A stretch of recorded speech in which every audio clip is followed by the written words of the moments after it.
Here's a fun one. Two friends join a gym together. In this case, it was a Brazilian Jiu-Jitsu gym, but swap it out for Muay Thai, karate, kickboxing. I guarantee you the situation will be the same. They're the same age, they started training at the same time, they have the same amount of previous experience, which is none.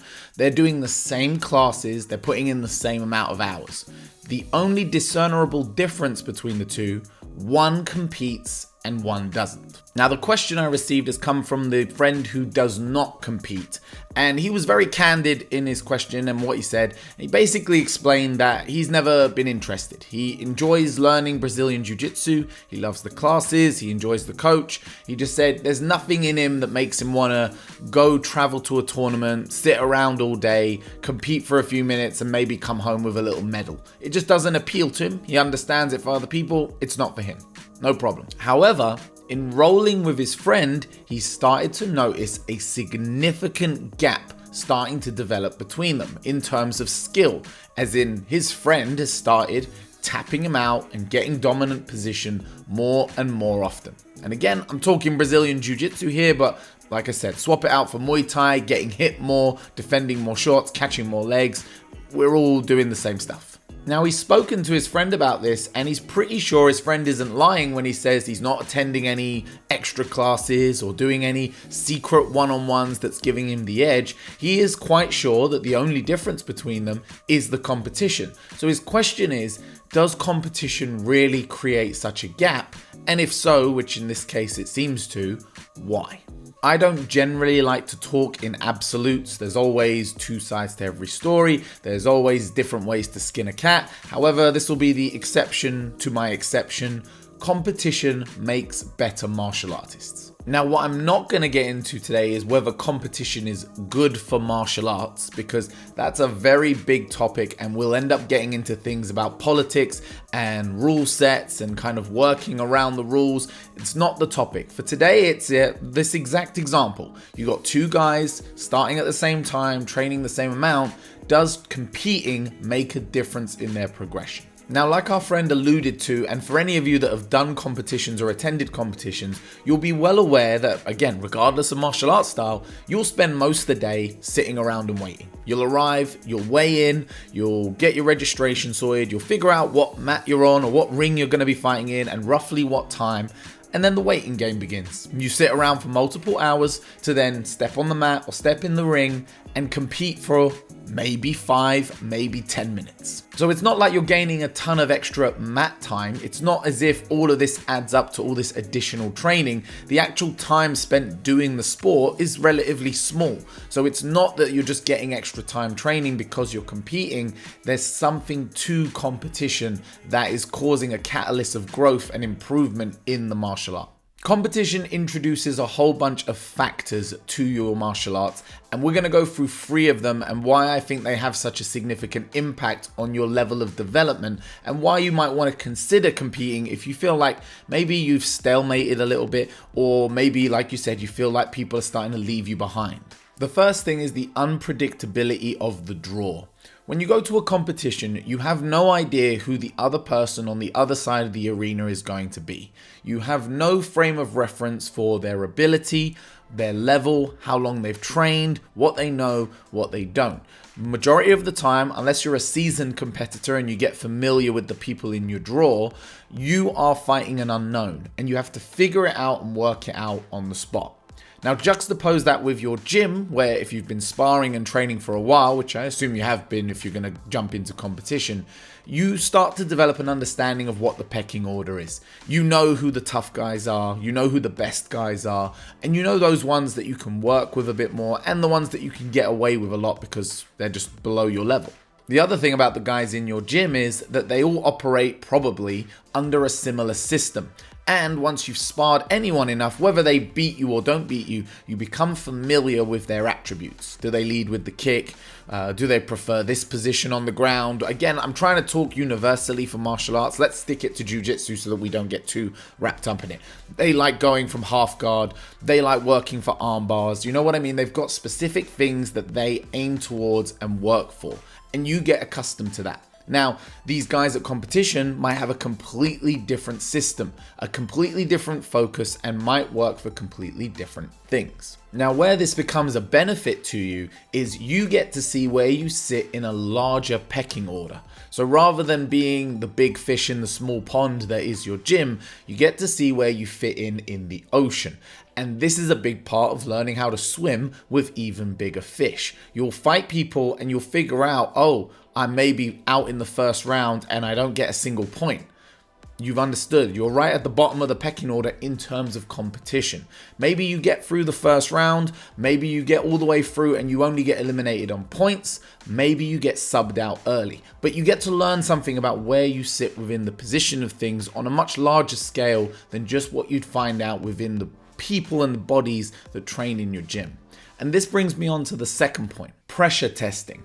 Now, if you've got a healthy sparring environment in your gym, more often than not, people shouldn't be focused on winning the sparring rounds. Instead, it's a place to work on developing your skills and learning and building your techniques. However, in competition, the goal is to win. And this is going to mean that generally speaking, you're going to go with what's baked in, what you know works for you, and you're going to repeat it over and over again to try and get the result that you desire. Now, the more experienced you become, the more you can vary your game and the more you can adapt on the fly. But generally speaking, if you like to go for arm bars in competition, you're going to look for arm bars because you feel confident with the positions involved. You feel confident with knowing when the opportunity is there, how you can isolate the arm. So that's where you're going to lean towards. You're not going to walk into a competition and start looking for a heel hook if you've never worked on heel hooks before, because you just know there's not going to be any success for you there. What I mean by pressure testing is you're putting this stuff under pressure in competition and you're testing to see how it works. So if you successfully land the armbar, you get that submission. It reinforces in your mind that you have an understanding of the positions involved and the technique itself. And that gives you not only a confidence with it, but it makes you want to hone that skill further so that you can apply it to more people. On the other side of it, if you completely fail to land your armbar, you get reversed and you end up on your back and you're fighting for your life, then you know that there's stuff that needs to be worked on. That although you fought, you've got this great armbar, you've got this great knee on belly, whatever the position might be, it's not where it needs to be in order to get you through this competition. Regardless of the result, whether you get the sub or you don't get the sub, what you do get is you get a learning experience in a very high pressure environment. And that gives you something to start leaning your training towards a certain direction. It gives you a compass. You start understanding not only obviously that you need to go back and work on your skills, but you get to be a bit more specific about what skills you need to work on, what positions you need to develop, what techniques you need to be giving repetitions to help them improve. All right, the final point we're going to talk about is maximum intensity. I'm going to start this one off with a story. I have a friend that doesn't particularly enjoy drinking coffee. And one day I kind of pushed him for why he doesn't like coffee, because I love coffee, so I can never understand when people don't drink it. And he told me that the first time he'd ever tried coffee was espresso. Someone gave him an espresso. He said it was just too bitter, it was too strong, it was too overpowering. And that experience had just put him off. He said, I don't like coffee. I made him a latte. Loads of milk, I put a couple of extra sugars in it, made it real sweet, made it real nice, even sprinkled some chocolate on top of it, and he loved it. He said, oh, that's really nice. And now, this is like 2 years later, whenever I meet up with him, he's drinking espresso. He's got used to the strong stuff.